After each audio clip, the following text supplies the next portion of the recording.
இன்னும் ஒரு 10 ஆண்டுக்கு அண்ணன் தான் முதலமைச்சர்.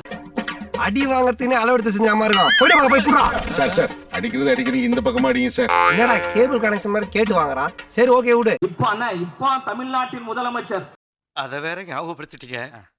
நெஞ்சமெல்லாம் பொண்ணா இருக்கு தம்பி, மறக்க முடியல. அடுத்த 5 ஆண்டுக்கு பிறகும் அண்ணன் தான் தமிழ்நாட்டின் முதலமைச்சர். இப்படியே பேசிட்டு இருந்தா உனக்கு பைத்தியம் தானே பிடிக்கும். பைத்தியம். இன்னும் ஒரு 10 ஆண்டுக்கு அண்ணன் தான் முதலமைச்சர். அன்றே சொன்னார் லயலாமணி என்று பதிவு செய்து வைத்துக் கொள்ளுங்கள். ஒரு மயிரும் தேவையில்லை. 10 ஆண்டுகளுக்கு பிறகு அடுத்த லைன் அப்புறட்டா கட் பண்ணு. அதே இடத்துல சுத்தாத. இந்தியாவை ஆட்சி செய்யக்கூடிய 10 ஆண்டுகளுக்கு பிறகு இந்தியாவையே ஆட்சி செய்யக்கூடிய பிரதமராக வரக்கூடிய அனைத்து தகுதியும் கொண்ட ஒரே தலைவன் அண்ணன் ஜோசப் விஜய் அவர்கள். என்ன சொன்ன என்னைய மிரட்டி கேக்குற சக்கமா ஒரு தடவை சொன்னா திருப்பி சொல்ல மாட்டான். 10 வருஷத்துக்கு பிறகு நீதான் பிரதமரா? ஐயோ காட் பிராம்ஸ் அதெல்லாம் நான் செய்ய மாட்டேங்க. ஏதோ கும்பல்ல ஒரு நாய் வருங்கால பிரதமர் வாழ்றேன்னு சொல்லுச்சு. ஆனா குரல் மட்டும் தான் கேட்டுச்சு. ஆள் பதுங்கிட்டான். அவனை எப்படி நான் கண்டுபிடிச்சறேங்க? ஜாக்கிரதை, வீடு இருக்காது, கழுத்து போயிடும். என்னது கழுத்து போயிருமா? வெச்சறீங்கண்ணா. அன்னையிடம் நீ அன்பை வாங்கலாம், தந்தையிடம் நீ. ஐயோ ஆரம்பிச்சுட்டான்டா. இவன் இம்சை இனிமே தாங்க முடியாதப்பா. கருணை இருந்தால் வல்லலாகலாம். எப்ப காலத்துல ஆரம்பிச்சது இன்னும் முடியலையா? கடமை இருந்தால் வீரனாகலாம். அது பேர்ல மட்டும் தான் இருக்கு. பாடியில எதிர்பார்க்காத. நாலாவது கமெண்ட் வரவும் நாம வந்து எடுத்தோட யங்ஸ்டரா வேற இருக்கோம். யூத்தாமா எடுத்தோடனே நம்ம வந்து நான் எங்க கமிஷனருக்குலாம் நான் 10 மணிக்கெல்லாம் மெசேஜ் போடுவேன். சூர்யா அவனால எனக்கு பெரிய தொல்லையா. சார் இந்த இடத்துல லைட் எரியல, என் ஏரியாவுல விளக்கு எரியல, மண்ணெண்ணெய் வாங்கி ஊத்துறா மங்கி. என்ன நினைச்சிட்டு இருக்க அப்படின்னு சொல்லி 10 மணிக்கெல்லாம் மெசேஜ் போட்டு அவரை போய் நான் அங்க வேலை பார்க்க வைப்பேன். எதுக்கு சிரிச்சு நீ பல்ல புடிங்க வெளியே? சோ இந்த மாற்றங்கள்லாம் வந்து அவங்களுக்கு வித்தியாசமா இருக்கு. இப்படிப்பட்ட நம்ம தெய்வங்களை, இப்படிப்பட்ட நம்ம மக்களை தற்குறின்றது. நாங்க எல்லாம் சிஎம் விஜயாவோட தம்பிடா. டேய் தம்பி, நாங்க எல்லாம் மாண்புமிகு தமிழ்நாட்டின் முதலமைச்சர் ஜோசப் விஜயின் தம்பிடா. சொன்ன உடனே தெரியுது ராமன் தம்பி லட்சுமணனா இல்ல தர்மன் தம்பி அர்ஜுனனா? ஓ அண்ணன் ஒரு ஊர் பொறுக்கி, நீ ஒரு தெரு பொறுக்கி. நம்ம டவுன் சவுத்துல ஒரு ஊர்ல உங்க அப்பாவுக்கு வெங்கல சிலை வைக்கணும்னு ட்ரை பண்ணீங்கல்ல? கலைஞர் நகர் அப்படின்ட்டு வைக்கிறதா நான் கேள்விப்பட்டேன். அது மட்டும் பார்த்தாது, அந்த இடத்துல கலைஞர் அவர்களுக்கு ஒரு சிலை வைக்கணும்னு நான் ரொம்ப ஆசைப்படுறேன். அடங்கப்பா இல்ல இங்க சந்திரன் ஒரு மானஸ் இருந்தா அவன் எங்கேன்னு தேடுற. உதயநிதி, தயாநிதி, இந்த மாதிரி பேர்கள் கேட்கும் போதே இதெல்லாம் வந்து படத்துக்கு டைட்டிலா வைக்கணும்னு எனக்கு தோணும். இந்த பொழப்புக்கு பொது காக்க சில வை விதமா அள்ளி திங்கலாம்ல. ஐயோ கைப்புள்ள அருவலோட கிளம்பிட்டானே. இன்னைக்கு எத்தனை தலை ஊர்ல போதோ தெரியலையே. சேலம் மாநகராட்சிக்கு இனிமேல் தண்ணீரை மாநகராட்சி வழங்காது, சூயஸ் நிறுவனம் வழங்கும் சொல்லி அரசாங்கம் இருக்காரு. அது வந்து மக்களுக்கு எப்படி குடிநீர் கொடுக்கணுங்கிற எந்த திட்டம்ல அதிகாரி என்ன சொல்றானோ அப்படியே கையெழுத்து போட்டு அதை செய்யறது. இங்க ஒண்ணு போடுங்க. எத்தனை இங்க ஒண்ணு. மாட்டுக்கு ஒரு கையெழுத்தா விட்டா மடுவுக்கு ஒண்ணு கரப்பைங்க போட்டுருக்கு. அவ்வளவுதான். இங்க கடல் நீரை குடிநீர் ஆக்குறதுக்கு ஆய்வு பண்றாப்ல, அந்த பக்கம் பார்த்தா குடிநீரை தனியாருக்கு தாரை வார்க்கிறாப்ல. அப்ப நம்ம காட்டையும் கொடுக்கிறோம், கூட்டையும் கொடுக்கிறோம். குடிநீரை தனியாருக்கு தாரை வார்க்கிறாப்ல. எல்லா நிறுவனங்களுக்கும் பார்ட்டி ஃபண்ட் வாங்கி தான் அந்த நிறுவனத்துக்கு ஒப்பந்தம் போட்டாங்கன்னு சொன்னீங்க. இப்ப சூயஸ் நிறுவனத்துக்கு மட்டும் பார்ட்டி ஃபண்ட் வரவே இல்லையா? அதனடா பணத்தை பொட்டியில கொண்டு வந்திருக்க. அப்புறம் என்ன 10 லட்சத்தை பையிலேயே கொண்டு வருவாங்க? 10 லட்சமா? சேலம் மாநகராட்சிக்குள்ள இனிமேல் யாரும் போர் போட முடியாது. போர் போடணும்னா சூயஸ்ட போய் அனுமதி வாங்கணும். கிணறு வெட்ட முடியாது, அவன் போய் அனுமதி வாங்கணும். என்னையா சொல்ற நீ? இப்படித்தான் பொலிவியால எல்லா ஊர்லயும் இப்படித்தான் சூயஸுக்கு எதிராக லட்சக்கணக்கான விவசாயிகள் போராட்டம் பண்ணிருக்காங்க. இது எதுவுமே தமிழக முதலமைச்சருக்கு தெரியுமா தெரியாதா? அது தெரிஞ்ச நாயா இங்க வர்றேன். தெரியாமத்தான் இங்க வந்து குத்த வச்சேன். முதல்வர் கரூருக்கு சென்றால் திமுகவிற்கு எதுக்கு இவ்வளவு பயம் வருது?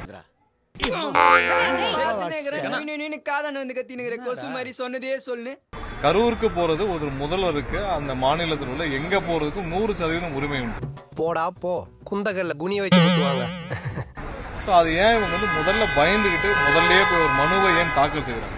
இன்றைக்கு வந்திருக்கக்கூடிய இன்னைக்கு கோர்ட் சொல்லியிருக்கக்கூடிய அதனுடைய 25 பக்க தீர்ப்புகளும் என்னிடம் இருக்கிறது. எங்க முதல்ல விஜய் கரூருக்கு போக கூடாது என்று இந்த பெட்டிஷன்ல ஒரு வரி திமுக கேட்டதை இங்க இருக்கிற அவையில இருக்கிற யாராவது ஒருத்தர் எடுத்து காட்டணும்.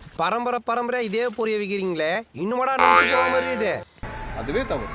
ஏன்னா ஒரு முதல்வர் போகக்கூடாதுன்னு சொல்றதுல எந்த இது இல்லை. இதுதான் இந்த 16 பக்க பெட்டிஷன். இந்த 16 பக்கத்தில் ஏதாவது ஒரு இடத்தில் முதலமைச்சர் கரூர் செல்வதற்கு தடை விதிக்க வேண்டும் என்றோ, பாதிக்கப்பட்ட குடும்பங்களுக்கு அரசினுடைய நலத்திட்டங்கள் போய் சேரக்கூடாது என்றோ ஏதாவது ஒரு இடத்துல இருந்தா அப்ப அந்த விஷயத்தை நம்ம ஒத்துக்கலாம். அப்படியானது இதுல கம்ப்ளீட்டா இல்ல. டிஎம்கேவோட பிரேயர் வந்து அந்த பெட்டிஷன்ல அவர் அங்க கரூருக்கு போகக்கூடாது அப்படின்றதே கிடையாது. படிச்சவனுக்கு இங்க வேலை கிடையாது, நடிச்சவனுக்கு இங்க அரசாங்கமே கையில இருக்குது. யார பார்த்து என்ன வார்த்தைடா பேசுற? இந்த நடிச்சவனை பார்க்க வந்தவங்களுக்கு இப்ப படிச்சவனுக்கு கிடைக்க வேண்டிய அரசாங்க வேலை தூக்கி கொடுக்க போறாங்களாமா. 30ல இருந்து 32 வேலையை வந்து என்னமோ இவங்க எல்லாம் சுதந்திர போராட்ட தியாகியா இல்லைன்னா மொழிப்போர் தியாகிகளான்னு தெரியும். வந்துட்டு இனி பெனிஃபிட்ஸ் வரைக்கும் பென்ஷன் வரைக்கும் எல்லாமே கொடுக்க வேண்டியது வரும். ஐயோ, ஒரு பைத்தியக்கார பைலட் அந்த மாட்டிட்டு படுற பாடு ரொம்ப திட்டவும் முடியல. ஒரு அளவுக்கு மேல வேணா வேற ஏதாவது வார்த்தையை பேசி விட்டுருமோன்னு வேற பயமா இருக்கு. 30 வேலைக்கு வந்துட்டு ஒரு 20,000 பேர் வந்து டிஎன்பிஎஸ்சி படிச்சுட்டு இருப்பாங்க. அவெல்லாம் முட்டா பைய. உங்களுக்கு ஓட்டு போட்டதில் எத்தனை பேர் டிஎன்பிஎஸ்சி படிக்கிறவன் இருக்கிறான்னு உங்களுக்கு தெரியும். குரூப் 1 எக்ஸாமில் டிஎன்பிஎஸ்சி இந்த தடவை அனௌன்ஸ் பண்ணது வெறும் 26 இடம். போன தடவை 90 இடம் டிஎம்கே அனௌன்ஸ் பண்ணதுக்கு அவ்வளோ திட்டினானுங்க. 26 இடம் மட்டும் அனௌன்ஸ் பண்ணிட்டு வெக்கமே இல்லாமல் ஊரை சுற்றிட்டு திரியிறானுங்க வீடியோ போட்டுட்டு. இனி ஹையில் செருப்புல இருந்து 50 ரூபா செருப்பு வரைக்கும் எந்த செருப்புல அடிச்சாலும் உனக்கு கூச்சமோ வெக்கமோ இருக்காது. Now you are a shameless fellow. முறை பயணமா சிஎம் வந்துட்டு போறதை யாரும் தடுக்க முடியாது. அந்த மாதிரி எந்த பெட்டிஷன்ல எந்த ஒரு வார்த்தையிலையுமே திமுக கேட்டதாகவும் இல்லை. ஆனா இந்த பார்லிமெண்ட் டிவியை வச்சு அதுக்கும் ஒரு அவதூறு போட்டுட்டு திரியிறானுங்க. மாமா வேலை பாக்குறியா? வெக்கமா இல்ல? அதுக்கு பேரு மாமா வேலை தான்டா. சொல்லிக்கோ, இதுக்காக நான் வெக்கப்பட மாட்டேன், வேதனைப்பட மாட்டேன், துக்கப்பட மாட்டேன், துயரப்பட மாட்டேன்டா. ஸ்ரீவைகுண்டத்தில் தமிழ்நாடு நுகர்பொருள் வாணிப கழக கிடங்கில் தாவேகா எம்எல்ஏ சரவணன் திடீர் ஆய்வு மேற்கொண்டார். சார், நானும் டிரைவர் தான் சார். நானும் வண்டி ஓட்டணும் தான். இவர்தான் நம்ம டிரைவர். என்னது டிரைவரா? ஐஸ் வண்டி தள்ளுறதுப்பா, இது இன்ஜின் ஓட்டுறதாச்சே. சரியா, இது டயரா? நீங்க ஒரு கவர்மெண்ட்டுக்கு பொருளை கொண்டு போறீங்க. அந்த காலதாமதம் அந்த டைம்ல கொண்டு சேர்க்கணும்ல. நீங்க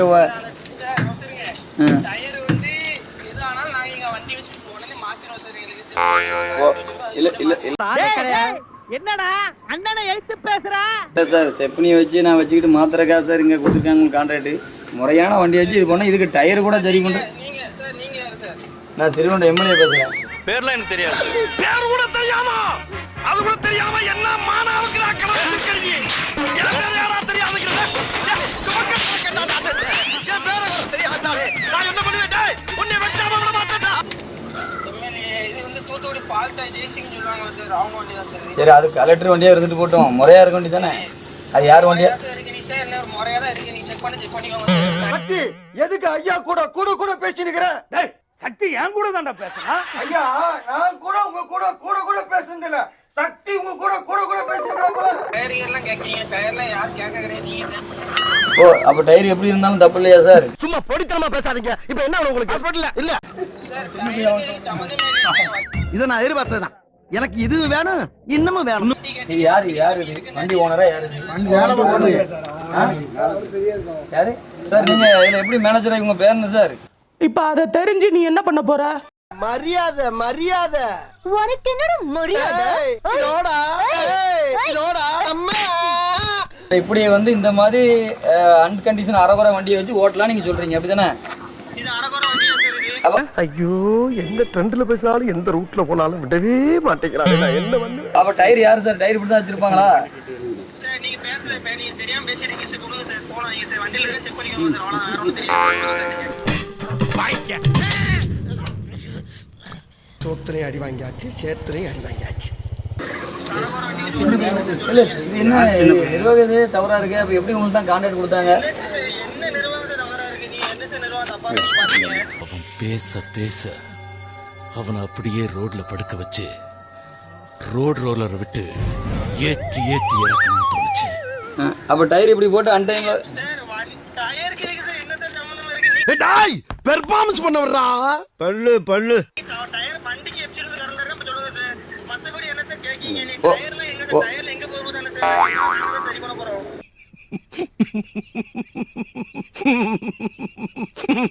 ஓ சரி சரி. நீ கான்ட்ராக்ட் எங்க சார் எடுத்துறீங்க? கான்ட்ராக்ட் இப்படி தான் எடுத்து நீங்க ஓகே பண்ணி எடுத்துறீங்கன்னா கண்டில கண்ணாடி இல்ல. எப்படி பேசினாலும் கேட்டு போடுறானே.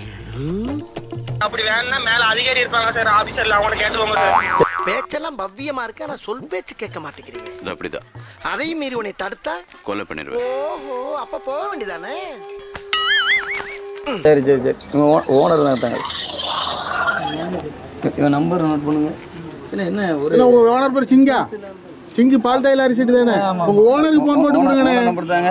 ஏண்டா நேத்தா அவனை வேலைக்கு சேர்த்து அவனை போய் ஓனர்ன்றீங்க. ஏண்டா நீயா ஓனரு? பானா அவசரப்பட்டேடா, சிங்கப்பட்டேடா. தங்கச்சி யாரு தார யாருன்னு தெரியாம கூட கை வச்சுட்டேடா. எவ்வளவு தெளிவா போனாலும் நான் இங்க அடிச்சு போடுறாங்க. சின்ன பையன் போன் போட்டு கொடுத்துருக்கீங்க. வெள்ளத்திலையா போடுறா. ஐயோ ஐயோ வலிக்குதுடா. ஏனாடா மோசமா லாரி வச்சுக்கிட்டு எப்படி சார் ஓட்டுவீங்க? நானும் டிரைவர் தான். இது எப்படி ஓட்ட முடியுமா? இது ஓட்டுற ரூல்ஸ் இருக்காது. டேய், பறக்க விட்ட பூரா மறுபடியும் பந்தல் வந்து உட்காந்த மாதிரி மறுபடியும் ரமணா ரமணன் ஏன்னா உயிர் எடுக்கிற? இல்ல முறைப்படி தானே உங்களுக்கு கொடுத்தாங்க. வாங்கிக்கலாம் அமௌண்ட் போக இல்லையா?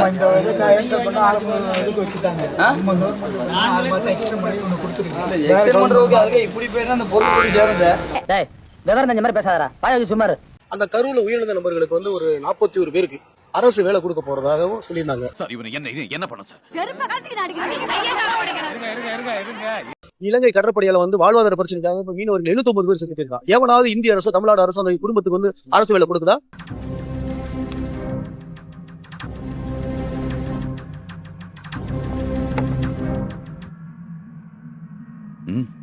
சொல்லுங்க. இல்ல. இந்திய ராணுவ வீரர்கள் எவ்வளவு சுட்டுக் கொல்லப்படுறாங்க? அவர்களுக்கு ஏதாவது அரசு வேலை கொடுக்குறாங்களா? இல்ல. ஸ்டெர்லைட் போராளிகள் 13 பேர் செத்து போனான். அந்த 13 பேருக்கு வந்து ஏதாவது அரசு வேலை கொடுத்துருக்காங்களா? தம்பி, என்ன கோவப்படுத்தணும்ன்ற ஒரே நோக்கத்துல கேள்வி கேட்கறியா? இல்ல. சாராயம் குடிச்சு போய் 10 லட்சம் கொடுத்ததே தப்பு நம்ம சொல்றோம். அவங்களுக்கு அரசு வேலை கேட்டா கேவலம் அல்ல? அது போலதான் இது இருக்குது. கிடையாதுல. கூத்தாடிய பார்க்க வந்தவங்க. நீ கேட்ட ஒவ்வொரு கேள்வி என்ன செருப்பால அடிச்ச மாதிரி இருக்குடா. மாதிரி இல்ல, உண்மையிலே செருப்பால தான் அடிச்சேன். மறக்காம சர்ப்ரைஸ் பண்ணுங்க. நெக்ஸ்ட் மீட் பண்றேன். ஒரு பிக்கிங் காணா.